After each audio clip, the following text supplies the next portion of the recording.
Back in January of this year, I saw the writing on the wall. TikTok as we knew it was going to disappear, and so I decided to diversify and embark on the social media experiment of 2025. I decided to first decenter my Meta platforms because of certain decisions that Mark was making that time of year. Then I opened up an account on Blue Sky, Lemonade, RedNote, and Tumblr. Throughout January and February, I posted updates on the data that I was collecting, and by the end of February, I decided to get rid of Tumblr and Lemonade. The data was not showing that it was worth my time. And my control for the experiment was that I was posting the same content to every platform with some formation differences based on whether it was text or video. Fast forward to this week, it's actually my 2026 planning week for my business. And yesterday I did a deep dive into setting up my marketing schedule for all of next year. I had to look at the data again and see how different platforms were performing, how different content was performing. So how can we as writers, authors, creatives, thought leaders succeed in this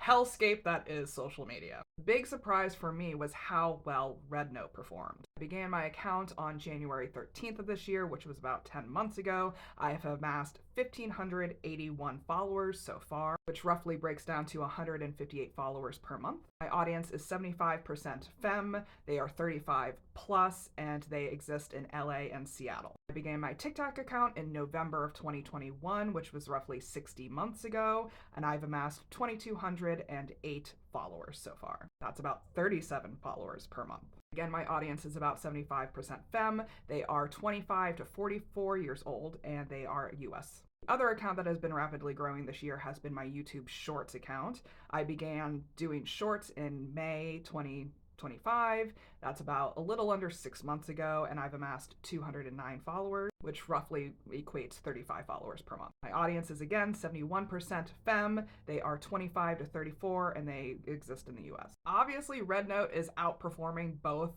platforms by over 80%. I get far more engagement on that platform in terms of comments, shares, engagement, that kind of stuff. Even though the same type of content typically does well on both TikTok and RedNote, it has much more reach and engagement on RedNote. I've done a mix of educational content and value-led content. Obviously, the educational content does much better on the YouTube Shorts. The perfect sauce that I've kind of come across in this experiment is content that provides real-world context for what you're trying to say, real-world reference points for what you're trying to say, proof of concept, credibility, authority, but mixed with personal vulnerability, beliefs, and values, especially if it's tied to current events. What do you all think?